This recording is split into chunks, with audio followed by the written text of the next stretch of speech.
হাতে তখনও কাঁচা মেহেন্দির রং শুকায়নি, নতুন বইয়ের হাতের চুড়িগুলো ভাঙেনি, গায়ে খয়েরি বেনারসি, কানে দুল, কপালে টিপ, সবই ছিল। শুধু ছিল না মার্জিয়া আক্তার মিতু নামের সেই নববধূর প্রাণের স্পন্দন। একটা মেয়ের জীবনে বিয়ের দিনটা হওয়ার কথা সবচেয়ে আনন্দের, সবচেয়ে স্বপ্নের, কিন্তু সেই দিনই যদি হয়ে যায় জীবনের শেষ দিন, তখন তাকে কি বলা যায়? ভাগ্যের নির্মমতা নাকি নিয়তির নিষ্ঠুর পরিহাস?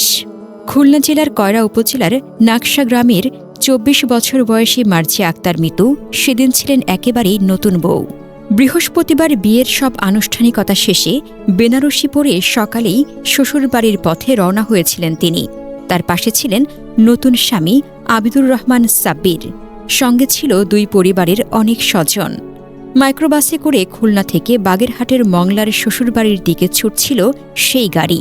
মিতুর সঙ্গে নিয়েছিলেন তার সবচেয়ে প্রিয় মানুষদেরও। ছোট বোন ১২ বছর বয়সী লামিয়া, দাদি রাশিদা বেগম, নানি আনোয়ারা। কেউ জানত না এই যাত্রা হবে তাদের জীবনের শেষ যাত্রা। মাইক্রোবাসটি প্রায় মংলার কাছাকাছি পৌঁছে গিয়েছিল, কিন্তু বাগেরহাটের রামপাল উপজেলার বেলাই ব্রিজ এলাকায় পৌঁছাতেই ঘটে ভয়াবহ দুর্ঘটনা। সে সময় বৃষ্টি হচ্ছিল, ভেজা রাস্তা, নিয়ন্ত্রণ হারানো গাড়ি, আর ঠিক তখনই মংলা থেকে আসা নৌবাহিনীর একটি স্টাফ বাসের সঙ্গে মুখোমুখি সংঘর্ষ। মুহূর্তের মধ্যে দুমড়ে মুচড়ে যায় মাইক্রোবাসটি। খুশির দিনের গাড়িটা মুহূর্তে হয়ে ওঠে মৃত্যুর গাড়ি। ঘটনাস্থলেই নিভে যায় ১৪টি প্রাণের প্রদীপ। এই দুর্ঘটনায় যে তালিকা তৈরি হয়েছে তা যেন একসাথে দুই পরিবারের শোকের ইতিহাস। নিহতের মধ্যে রয়েছেন বরপক্ষ থেকে বর আবিদুর রহমান সাব্বির, বরের বাবা আব্দুর রাজ্জাক, মা আঞ্জু মানারা, বোন ঐশী, বোন জামাই সামিউল আলম, বড় ভাবি পুতুল, ভাগ্নে ও ভাতিজারা শিশু আলিফ, ইমরান ও আবদুল্লাহ সানি। কনে পক্ষ থেকে মার্জিয়া আক্তার মিতু, ছোট বোন লামিয়া, দাদি রাশিদা বেগম, নানি আনোয়ারা। এছাড়াও মারা গেছেন মাইক্রোবাসের চালক নাইম শেখ। মিতুর নিথর দেহ ফিরেছে তার নিজ গ্রাম নাকশা খুলনার কয়রায়। সঙ্গে ফিরেছে তার ছোট বোন, দাদি ও নানির নিথর দেহ। অন্যদিকে বর সাব্বিরের লাশ গেছে বাগেরহাটের মংলা উপজেলার শেলাবুনিয়া গ্রামে।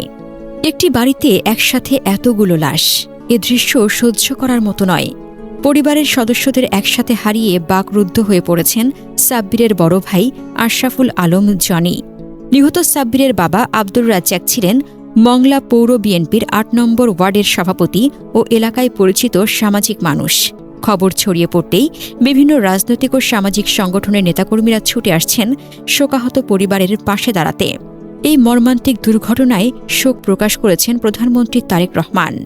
যে গাড়িতে বাজছিল বিয়ের আনন্দের গান, সেই গাড়িতে লাশ হয়ে ফিরলেন বরকনে। যে বেনারসি পরে নতুন জীবন শুরু করার কথা ছিল, সেই বেনারসিতেই শেষ যাত্রা হল মিতুর। একটা মেয়ের স্বপ্ন দেখেছিল নতুন সংসারের, একটা ছেলের স্বপ্ন দেখেছিল নতুন জীবনের। কিন্তু রামপালের সেই সড়ক দুর্ঘটনা কয়েক সেকেন্ডেই শেষ করে দিল দুটি পরিবার, অসংখ্য স্বপ্ন আর একটি নতুন জীবনের গল্প।